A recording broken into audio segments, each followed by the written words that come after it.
January 21st, 1993, 8 p.m. PBS television networks across America. A new documentary series premieres. Audrey Hepburn's Gardens of the World. 6 episodes.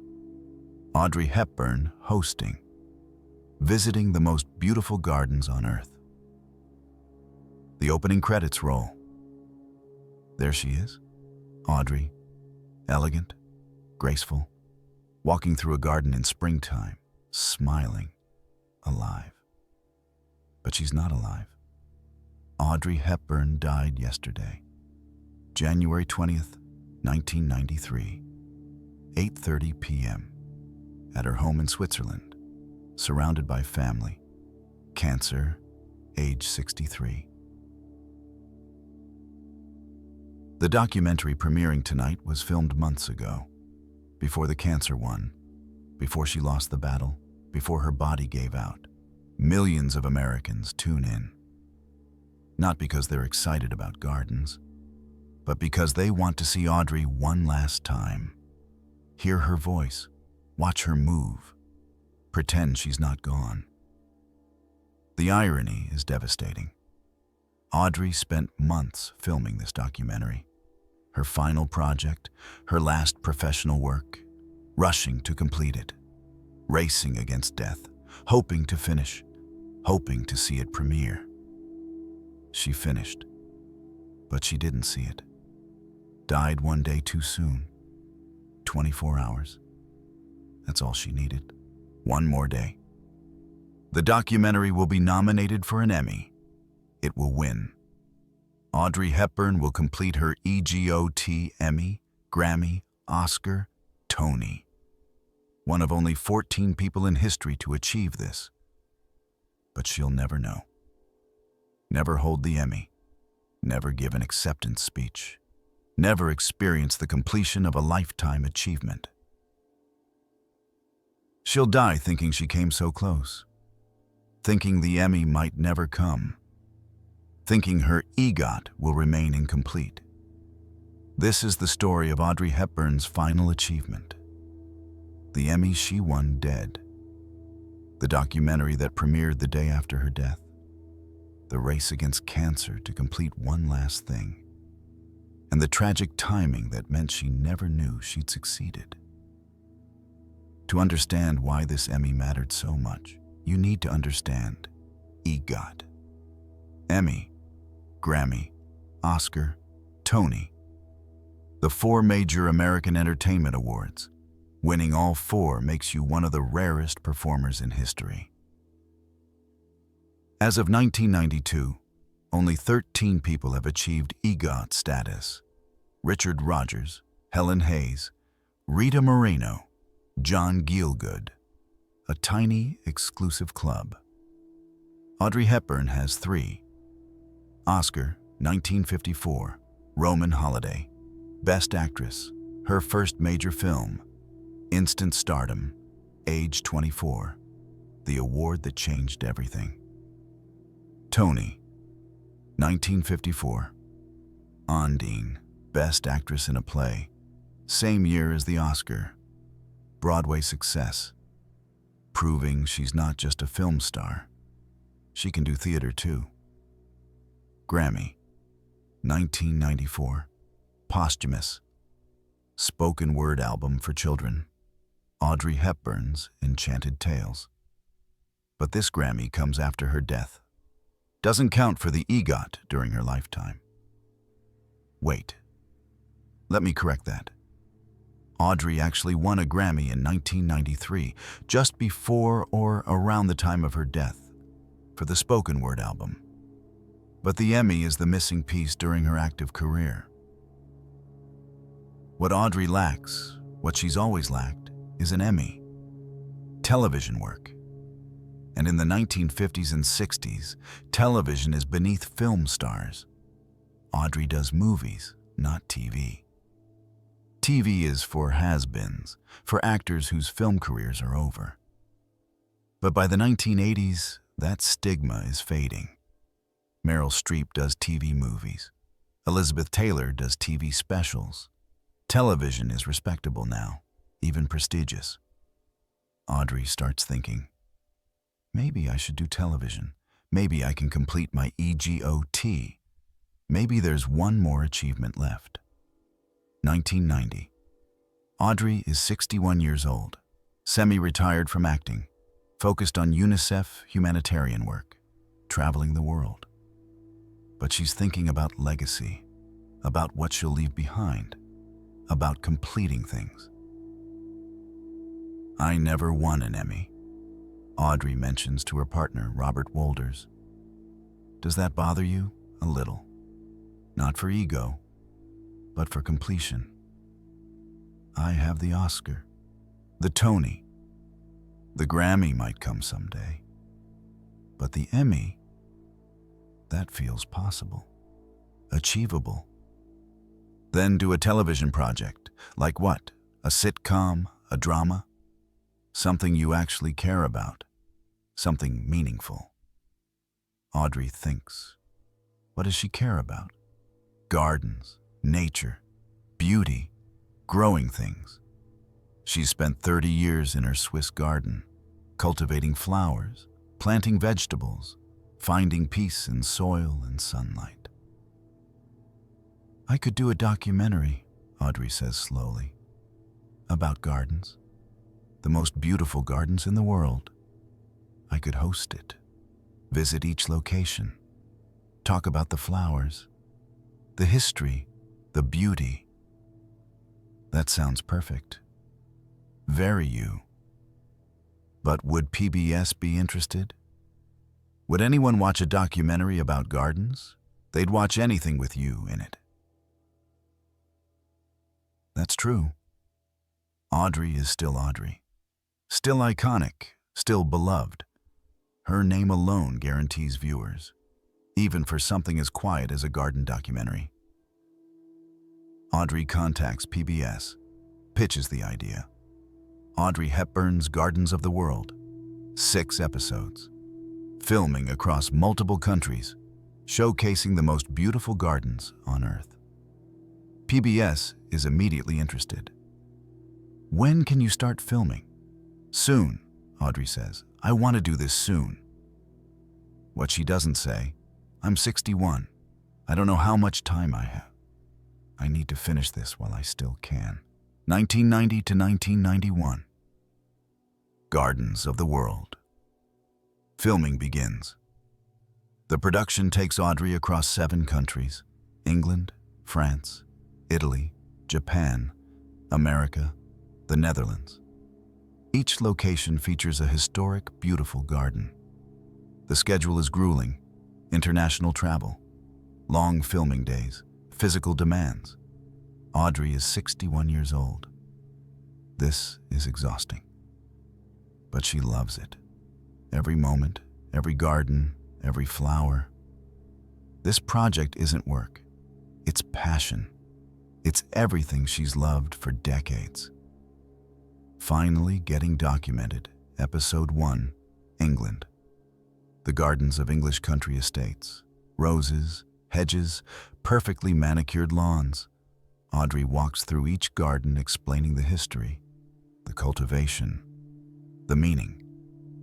She's not reading a script. She's speaking from knowledge, from years of gardening herself, from genuine love of the subject. The crew is charmed.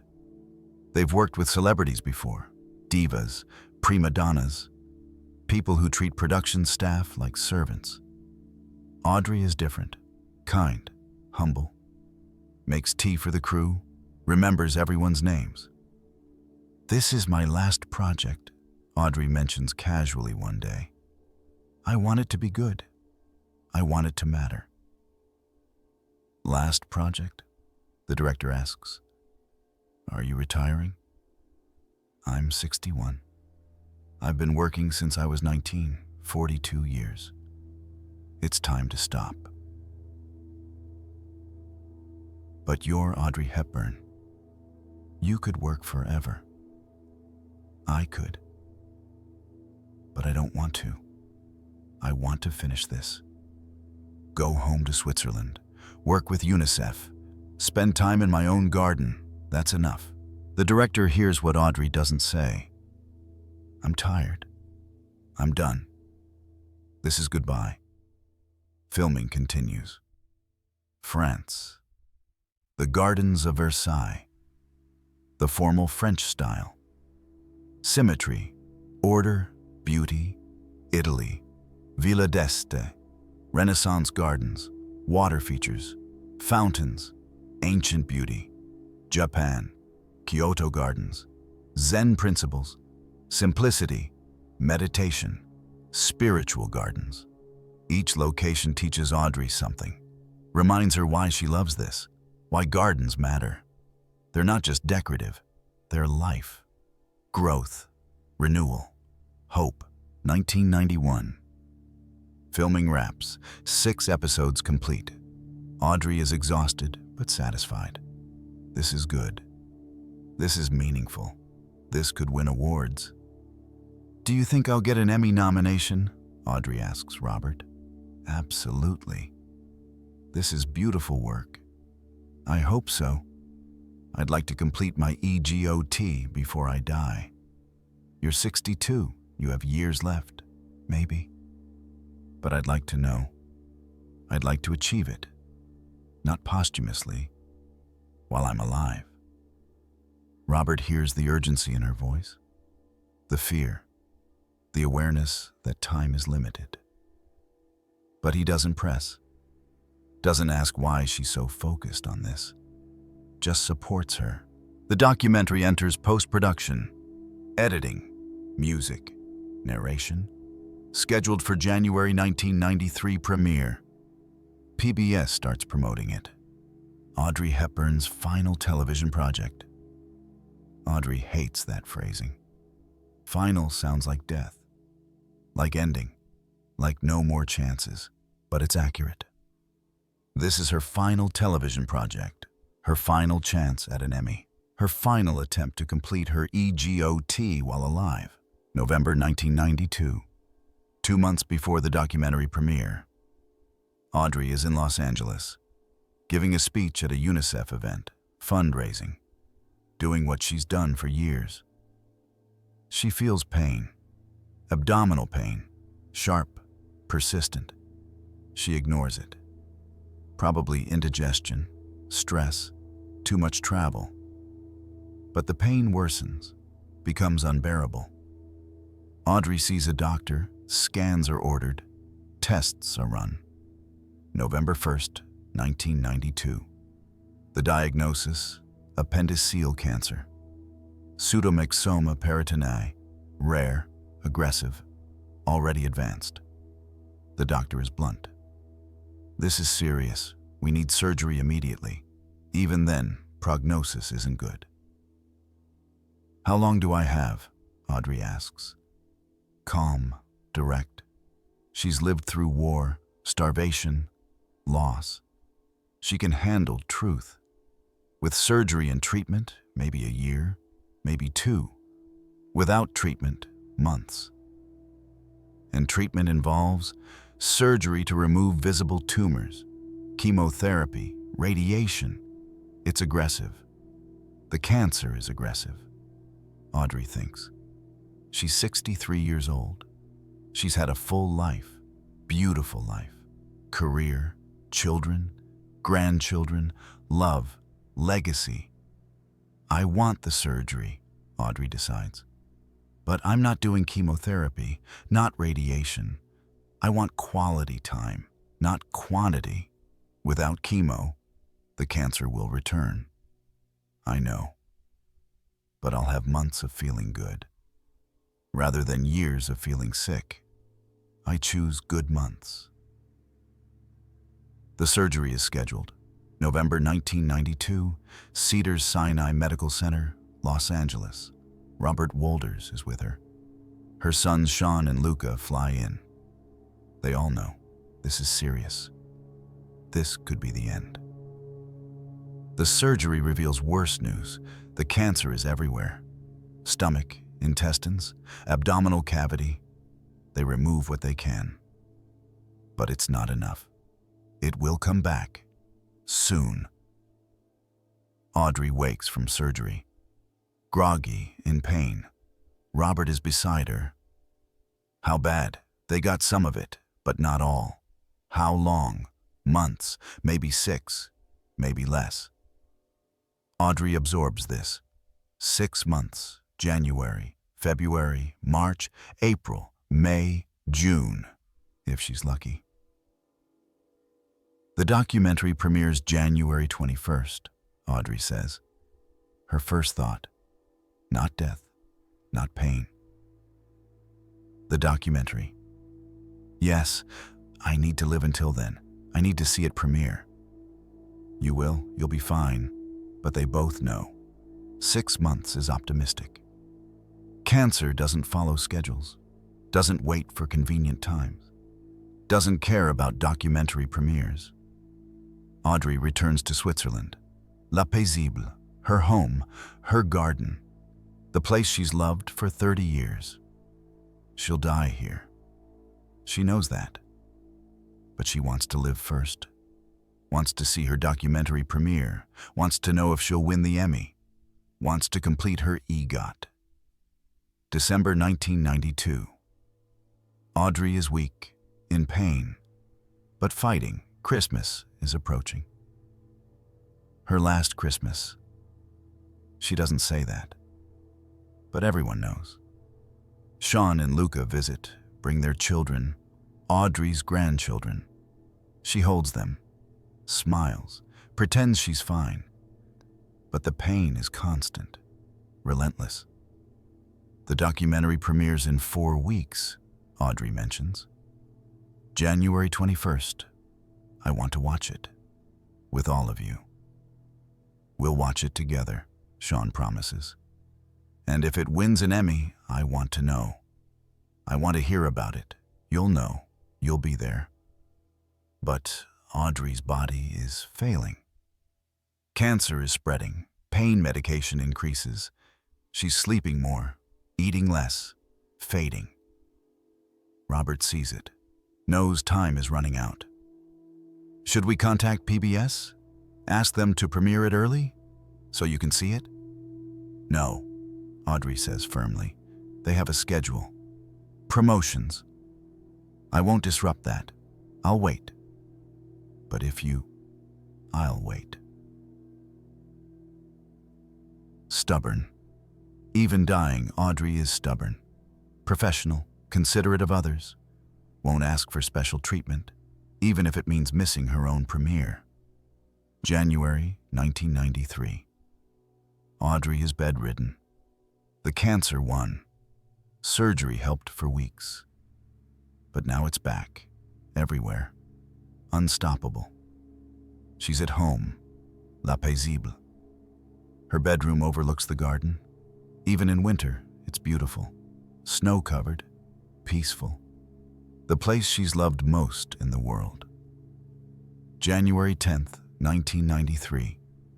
11 days until the premiere. Audrey is barely conscious. Morphine for pain.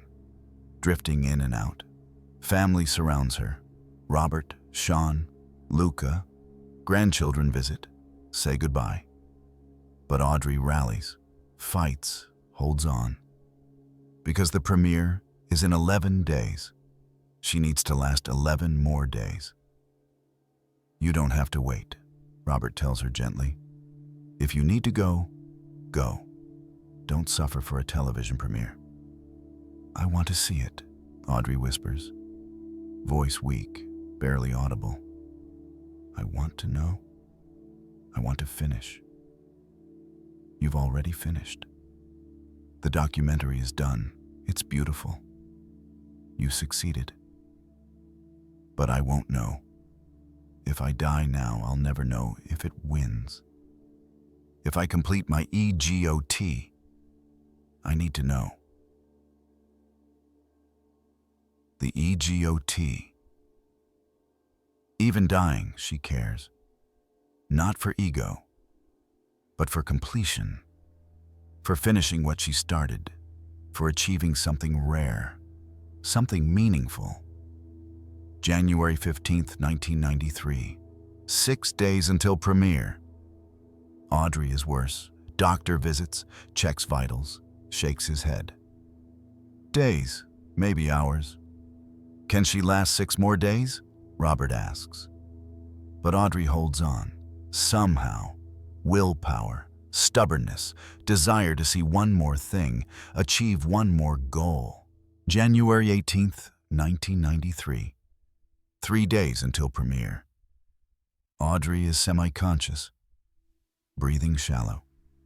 Family takes shifts, sitting beside her, holding her hand, talking to her, even though she might not hear. Sean sits with her. Mom, the documentary premieres in 3 days. It's beautiful. Everyone at PBS says it's the best thing they've seen. You're amazing in it. Natural, passionate, real. It's going to win awards. I know it. Does Audrey hear? Her eyes flutter. Maybe recognition, maybe just random movement. Sean doesn't know. You're going to complete your EGOT, Sean continues. I'm sure of it. Emmy nomination is guaranteed, and you'll win. Because it's you, because it's beautiful, because people love you. Audrey's lips move, trying to speak. Sean leans closer. What? Need to see the premiere. We'll watch it together. January 21st, 3 days. You can make it. But Sean sees her body, sees the deterioration, knows 3 days is ambitious, knows his mother is dying, fast. January 20th, 1993, day of death. 1 day before premiere, 24 hours. That's all she needs, 1 more day. Morning. Audrey is unconscious, breathing irregular, pulse weak. Her body is shutting down, system by system, organ by organ. Family gathers, Robert, Sean, Luca. They know. This is it. Today. She won't make it to tomorrow. Should we tell her the premiere is today? Luca asks. Lie to her? So she thinks she made it? She's unconscious, Robert says. She can't hear us. Maybe she can. Hearing is the last sense to go. They don't lie. Don't tell her it's premiere day, because it's not. It's January 20th. Premiere is January 21st, 1 day away. 1 day she won't reach. Evening, 8 p.m. Audrey's breathing changes, slower, shallower. This is the end. 8:30 p.m. Audrey Hepburn dies, peacefully, at home, surrounded by love. Age 63. She dies not knowing the documentary will premiere tomorrow, not knowing it will be nominated for an Emmy, not knowing she'll win, not knowing she'll complete her EGOT. She dies thinking she came close, thinking she almost achieved it, thinking maybe posthumously, someday, but not now, not alive. 1 day. That's all she needed. 24 hours, and she would have known, would have seen the premiere, would have experienced the accomplishment. But cancer doesn't wait, doesn't negotiate, doesn't care about timing. Audrey dies 1 day too soon. January 21st, 1993, 8 p.m. PBS networks across America. Audrey Hepburn's Gardens of the World premieres, exactly as scheduled. But the opening includes a new segment, hastily added, a tribute. Title card, In Loving Memory of Audrey Hepburn, 1929 to 1993. The documentary plays, 6 episodes over 6 weeks, but everyone watching the first episode knows she died yesterday. This is her last work, her final project, her goodbye. Viewers are devastated. Not because the documentary is sad. It's beautiful, joyful. Audrey walking through gardens, smiling, alive. passionate. But knowing she died yesterday makes every frame heartbreaking, every smile bittersweet, every garden a reminder that she's not here to see this. To know people are watching, to know she succeeded. Robert Wolders watches at home in Switzerland, alone. Sean and Luca have returned to their families. The house is empty. Robert sits in Audrey's favorite chair, watches her on television, cries. "You made it," Robert says to the screen. "The documentary premiered. It's beautiful. You would have been so proud." But Audrey isn't there to be proud, isn't there to watch. Died 24 hours too soon. The documentary receives immediate acclaim. Critics praise it. Audrey Hepburn's final gift to the world, a beautiful, meditative journey through nature and beauty. Her love of gardens shines through every moment. PBS receives letters, thousands of them, from viewers. Thank you for this documentary. Thank you for letting us see Audrey one more time. Hear her voice. Remember why we loved her. February 1993. Emmy nominations are announced. Audrey Hepburn's Gardens of the World receives multiple nominations. Outstanding Informational Series. Outstanding Individual Achievement for Hosting. Audrey is nominated, posthumously, for the Emmy she wanted. The award that would complete her EGOT. Robert receives the notification, calls Sean.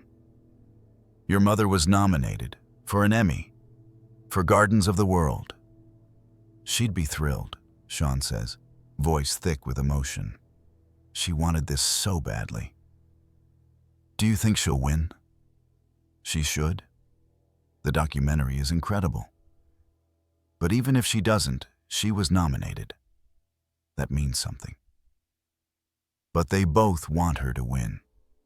Not for the award itself, but for the completion, the EGOT, the rare achievement, the thing Audrey worked toward for 40 years.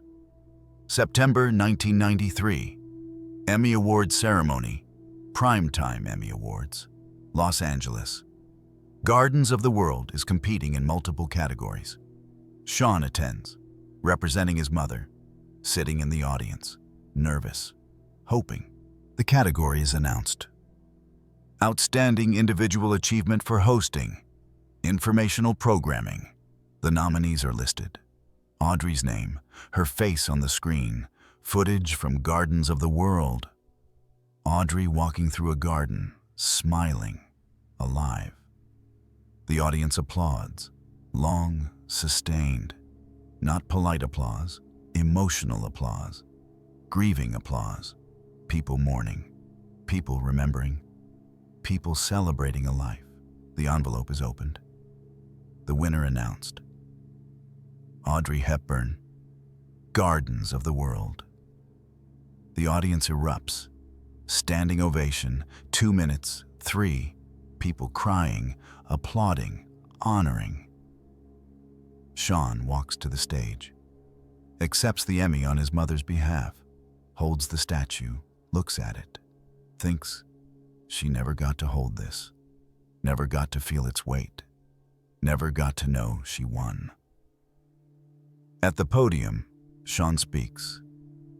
"My mother would have been honored, humbled, grateful. She loved making this documentary, loved sharing her passion for gardens with the world. She hoped it would win awards, hoped it would complete her EGOT. She didn't live to know it happened. But I believe she knows now, wherever she is. Thank you." The audience applauds again. Sean leaves the stage, Emmy in hand, his mother's Emmy. Won 8 months after her death, the award that completes her EGOT, the achievement she'll never experience. September 1993. Audrey Hepburn becomes the 11th person to complete an EGOT. Emmy, Grammy, Oscar, Tony, all 4. Achieved over 40 years. Completed 8 months after death. The Emmy sits in Sean's home. He can't bring himself to display it publicly. Too painful, too bittersweet. His mother's final achievement that she never knew about. "Do you think she knows?" Sean asks Robert. "Wherever she is, I hope so. I want to believe she knows. That she's proud, that she understands she succeeded. She died thinking she failed. Thinking she came close but didn't make it. She didn't fail. She completed the documentary. That was the real achievement. The Emmy is just validation. But she wanted the validation. Wanted to know she'd done it. Wanted to complete her EGOT while alive. Robert has no answer. Because Sean is right. Audrey died not knowing. Died thinking she came close. Died 24 hours before the premiere that would start the chain reaction leading to the Emmy. One day.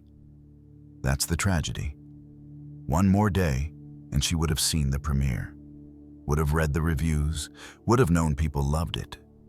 Would have been nominated. Would have won. Would have completed her EGOT. But she didn't get that day. Cancer took it from her. Took the knowledge, took the achievement. Left only posthumous recognition. The documentary continues airing. Reruns, DVD releases. Now streaming. New generations discover it. Watch Audrey walking through gardens, talking about flowers, sharing her passion. And they don't know. Don't know she died the day before premiere. Don't know she won the Emmy dead. Don't know this was a race against death that she lost by 24 hours. They just see Audrey. Beautiful, elegant, alive, passionate about gardens, sharing knowledge, creating beauty, leaving one final gift. That's the legacy, not the Emmy, not the EGOT, but the documentary itself, the passion, the beauty. The final project completed with love. Audrey Hepburn died January 20th, 1993. Her documentary premiered January 21st, 1993. She won an Emmy September 1993. Completed her EGOT posthumously. But she lived long enough to finish the work, to complete the filming, to create something beautiful. That's the real achievement, not the award. The work itself, the Emmy, is just metal. The EGOT is just letters. The documentary is art, passion, legacy, love. That's what matters. That's what endures. Not the achievement she never knew about, but the work she completed, the beauty she created, the gardens she shared. Audrey died not knowing she'd win, but she died knowing she'd finished, created something meaningful, left something beautiful behind. That has to be enough. January 20th, 1993, 8:30 p.m. Audrey Hepburn dies at home in Switzerland. Cancer. Age 63. One day before her documentary premieres. January 21st, 1993, 8 p.m. Audrey Hepburn's Gardens of the World premieres on PBS. Beautiful, passionate, her final work. The documentary she rushed to complete. The project she hoped would win an Emmy. The achievement she wanted to experience alive. She doesn't see it. Died 24 hours too soon. Missed the premiere by one day, one single day. September 1993. Emmy Awards. Audrey wins Outstanding Individual Achievement. Gardens of the World. Her EGOT is complete. Emmy, Grammy, Oscar, Tony, 11th person in history. But she's dead, 8 months dead, never held the Emmy, never heard her name announced, never experienced the completion Sean accepts on her behalf, holds the statue she'll never touch, gives the speech she'll never give, completes the achievement she'll never know about. That's the tragedy. Not that she died, we all die. But the timing, one day, 24 hours, that's all she needed. One more day and she would have seen the premiere, would have known it worked, would have been nominated, would have won, would have known she completed her EGOT while alive. Instead, she died thinking she came close, thinking maybe someday, thinking posthumously perhaps, but not now, not alive, not experienced. The documentary exists, beautiful, timeless. Audrey walking through gardens, sharing her passion, creating beauty. It's her final gift to the world, her last project, her goodbye. And it's perfect. Not because it won awards, but because it's authentic, real, Audrey being herself. Not an actress, not an icon, just a woman who loved gardens, who found peace in flowers, who wanted to share that peace with others. She succeeded. The documentary is beautiful. People love it. Watch it. Find comfort in it. Her passion lives on, her knowledge preserved, her love immortalized. That's the real achievement. Not the Emmy, not the EGOT, but the work itself, the beauty created, the passion shared, the final project completed with love. Audrey died one day before premiere, but she lived long enough to finish, to complete the filming, to create something meaningful. And maybe that's enough. Maybe finishing the work matters more than knowing its reception. Maybe creating beauty is more important than receiving awards. The Emmy sits in a case, metal and glass, proof of achievement, posthumous recognition. But Audrey never touched it, never knew it existed, never experienced the completion. She died thinking she almost made it, thinking she came close, thinking one more award would have completed everything. But she was already complete. The work was done, the beauty created, the passion shared.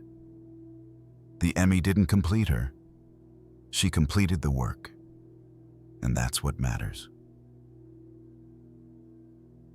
Gardens of the World is Audrey Hepburn's final achievement. Not because it won awards, but because it exists. Because she created it. Because she shared her love with the world. She died not knowing. But she died having finished, having created, having shared. And in the end, creating beauty is the real achievement. Not the awards that follow, but the work itself. Audrey Hepburn, 1929 to 1993. Emmy winner, EGOT achiever, garden lover, beauty creator. She died one day before premiere, but she lived long enough to finish. And sometimes, finishing is enough. This is Audrey Hepburn, The Hidden Truth. From wartime horrors to Hollywood secrets, we uncover what they've been hiding for decades. Subscribe to discover the dark truth behind the elegant image.